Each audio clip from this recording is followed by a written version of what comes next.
Penjabat Gubernur DKI Jakarta Heru Budi Hartono menjawab kabar dihilangkannya anggaran pembangunan jalur sepeda di ibu kota.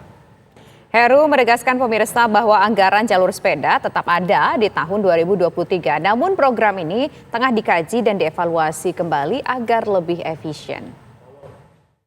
Dikaji, terus saya minta juga mereka memikirkan jalur sepeda mana lagi yang memang efektif dan berkualitas untuk pengguna sepeda. Nanti diadakan FGD, itu mereka sudah oke. Evaluasinya berupa apa sih? Ya, evaluasinya mungkin berupa jalur sepedanya seperti apa, tempatnya di mana, dan tentunya tidak efisien lah, kira-kira seperti itu. Kemudian anggaran yang diajukan dengan Dinas Perhubungan itu apakah sudah sesuai atau bisa dikurangi lagi atau mungkin ditambahkan? Sementara lagi pembahasan di APBD, kita serahkan prosesnya ke teman-teman DPRD. Pemirsa, setelah sempat ditiadakan, anggaran bagi jalur sepeda kembali dialokasikan dalam rancangan APBD DKI Jakarta tahun 2023. Ya, kita akan berbincang pemirsa dengan Kepala Dinas Perhubungan DKI Jakarta, ada Pak Syafrin Liputo. Pak Syafrin, ini sudah fix bahwa 2023 anggaran tidak akan dihapuskan. Bagaimana akhirnya anggaran jalur sepeda ini bisa kembali akan diadakan di tahun 2023 di DKI Jakarta? Ya baik, terima kasih Mbak Tisa. Assalamualaikum warahmatullahi wabarakatuh. Jadi terkait dengan pembahasan anggaran untuk tahun 2023, kita ketahui bahwa saat ini kami masih dalam tahap pembahasan. Belum diketok palu bahwa sudah fix ABCD-nya. Tentu begitu ada usulan 38 miliar pertama, kemudian ada kesepakatan untuk kita melakukan evaluasi secara komprehensif sehingga nilainya fokus kepada bagaimana evaluasi dilakukan, dan kemudian terakhir oleh Pak Gubernur diarahkan tetap ada setelah evaluasi, tentu ada rekomendasi dari hasil evaluasi yang harus ditindaklanjuti oleh pemerintah Provinsi DKI Jakarta. Dalam hal ini kami memandang perlu untuk kemudian ada alokasi untuk kegiatan sosialisasi dan juga optimalisasi lajur sepeda itu sendiri.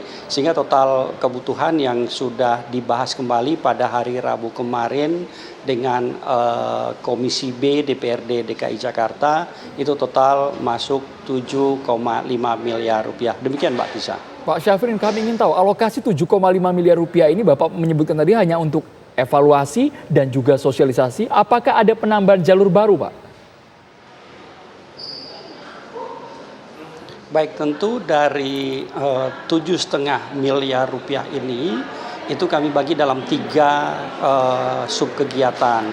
Yang pertama adalah untuk kegiatan evaluasinya sendiri, itu alokasinya sebesar 2 miliar. Tentu kita harapkan dengan angka ini maka evaluasi bisa dilakukan secara menyeluruh dari total 301 km jalur sepeda yang tahun ini akan terbangun, ditambah juga evaluasinya lebih komprehensif.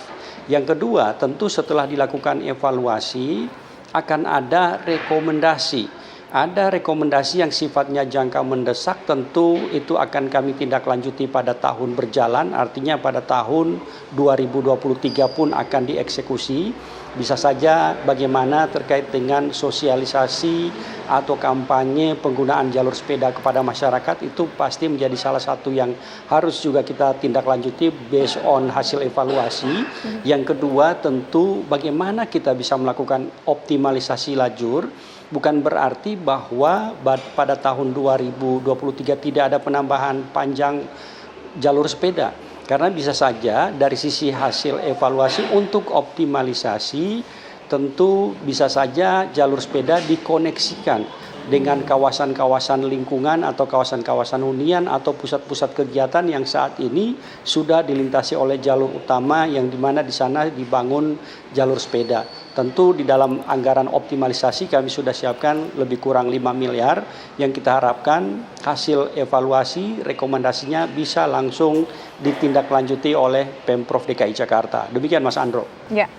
Dan kita juga tadi mendengar bahwa akan ada tetap 2023 dan sudah fix 2023 ini akan tetap ada anggaran tersebut. Tapi akan dilakukan efisiensi. Efisiensi seperti apa kira-kira yang dirasakan penting dan perlu, Pak?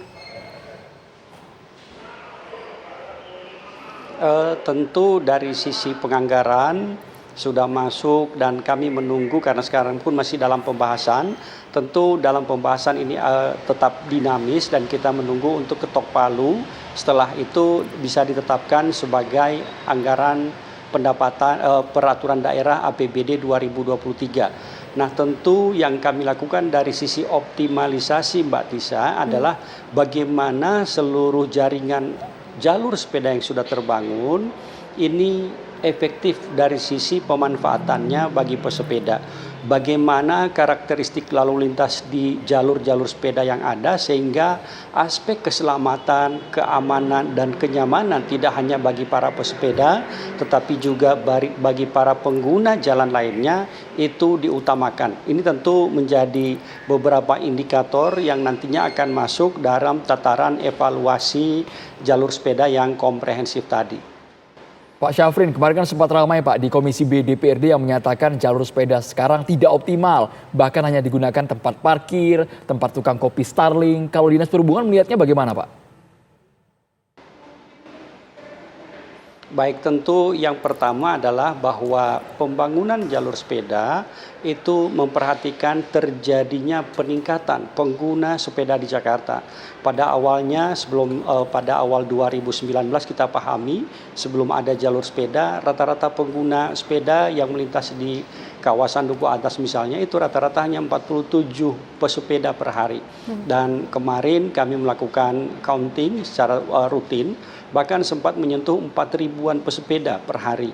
Rata-ratanya sekarang sekitar 3.200 pesepeda per hari yang melintas. Artinya terjadi peningkatan pengguna sepeda. Oleh sebab itu jaringan ini dibangun dan yang berikutnya tentu kami menghimbau kepada masyarakat untuk sadar bahwa jalur sepeda dibangun tentu hanya dilintasi oleh sepeda, tidak digunakan oleh kendaraan bermotor karena sebagaimana di dalam Undang-Undang 22 2009 dan juga ada peraturan pemerintah 79 2013 bahwa untuk jalan umum itu pemerintah wajib menyediakan fasilitas bagi pejalan kaki dan pesepeda. Ini tentu menjadi kewajiban pemerintah dari sisi keselamatan dan tentu kami bersama-sama dengan rekan-rekan kepolisian akan terus melakukan penertiban sehingga jalur-jalur sepeda yang selama ini belum optimal dan atau digunakan untuk tempat parkir atau fungsinya dimanfaatkan untuk fungsi lain bukan untuk pesepeda, ini kami akan lakukan